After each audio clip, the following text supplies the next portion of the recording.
violência sexual praticada pelo próprio tio e que dessa violência terminou gerando uma gravidez. No último domingo, ela sofreu um procedimento cirúrgico no hospital em Recife para a retirada do bebê. Muitas pessoas foram para a porta do hospital se manifestar contra e a favor. A identidade da garota foi revelada pela ativista Sara Geromini, que inclusive cometeu crime ao revelar a identidade de uma vítima de apenas 10 anos de idade, vítima de estupro. Para mim, essa moça deveria inclusive estar na cadeia por essa atitude, nem vou falar pelas outras. Mas a gravação desse vídeo aqui é para fazer uma refutação a um outro vídeo gravado pelo pastor Silas Malafaia. De maneira muito contundente, como ele faz sempre, de maneira vibrante, ele se manifestou contra o aborto que foi realizado. Eu confesso para vocês que eu já achei o pastor Silas Malafaia inteligente no passado, mas isso tem muito tempo. O arco-íris era preto e branco, Léo Jaime era bonito, eu era feio, Mara ainda era chamada de Miss Mara, e eu assisti o programa Recreio da Tia Arilma na TV Aratu.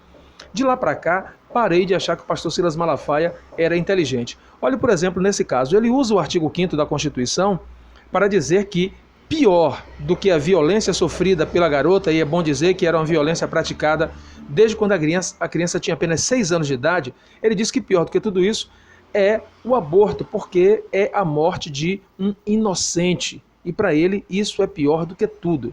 E aqui eu quero fazer 2 contrapontos a essa fala do pastor Silas Malafaia.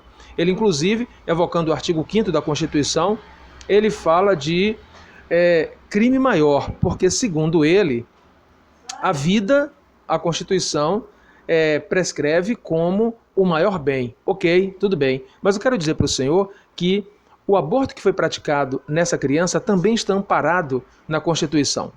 E nesse caso, a vida, a integridade psicológica da vítima, a Constituição coloca acima da vida do bebê que estava no útero dessa criança. Tanto é assim, pastor, que ao fazer o aborto não houve crime. Agora, se impedisse a mãe e a família de praticar o aborto, aí sim estaria cometendo crime, porque a Constituição, ela prevê a possibilidade de uma pessoa que sofreu estupro fazer aborto. Está na Constituição.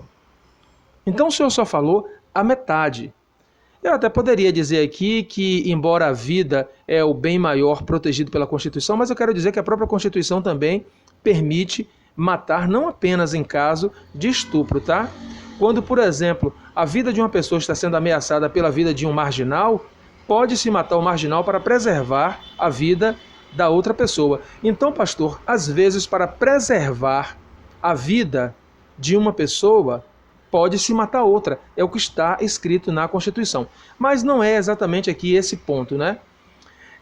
A segunda coisa que quero aqui dizer para o senhor é que o senhor lança, como sempre, os seus adjetivos, as suas qualificações, as suas ironias contra quem tira a vida de um bebezinho inocente, e como o senhor disse tudo isso, mas eu quero dizer para o senhor que na Bíblia que o senhor tem, em 1 Samuel capítulo 15, se não for 1 Samuel, é 2, agora me está escapando, mas certamente é capítulo 15 do livro de Samuel, o senhor vai ver que, por razões que eu não consigo explicar, o senhor também não consegue explicar, está lá escrito que Deus mandou Saul invadir o acampamento dos amalequitas e matar homens, mulheres grávidas, crianças de peito e todos os animais.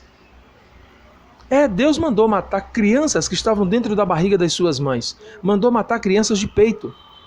O senhor é inteligente o suficiente para saber também que, quando os anjos destruíram Sodoma e Gomorra, muito provavelmente ali naquela cidade deveria também existir crianças. Provavelmente mulheres grávidas. Quando Deus mandou Noé construir uma arca, e dentro da arca só entrou Noé, a esposa dele, os filhos e as noras, e Deus destruiu o mundo, muito provavelmente naquela sociedade, os antediluvianos, ali também estavam mulheres grávidas e crianças. Então, pastor, existem razões que eu não consigo explicar, nem o senhor consegue explicar, em que crianças morrem por algum bem, por algum valor maior. E agora o senhor vai lançar os seus adjetivos sobre Deus também? O senhor vai qualificar Deus? Eu não sei quais são esses motivos, quais são esses valores, mas deve haver. Eu poderia arriscar aqui e dizer que quando Deus extirpa por mal, ele não quer nem a sua semente, mas isso eu estaria só chutando. Deus tem algum motivo. Então, pastor, não viaje nessa maionese aí de que o senhor descobriu a pólvora, não. O senhor está só querendo lacrar como sempre, mas lacrar nunca é uma coisa boa. Porque, pelo menos quando estamos falando de comunicação, porque, pastor, nós, seres humanos, nós não somos o suprassumo de nada. Então, quando a gente vem com essas frases lacradoras como se fosse, pronto, depois de mim, mais ninguém, falei toda a verdade do fato, o senhor está sendo apenas arrogante, prepotente. Existe muita coisa para se discutir, muita coisa para se entender. O senhor pode, no máximo, emitir uma opinião, mas sem vir com essas conclusões fatalistas, essas conclusões de sabichão, porque o senhor só comete erros como já cometeu tantos outros.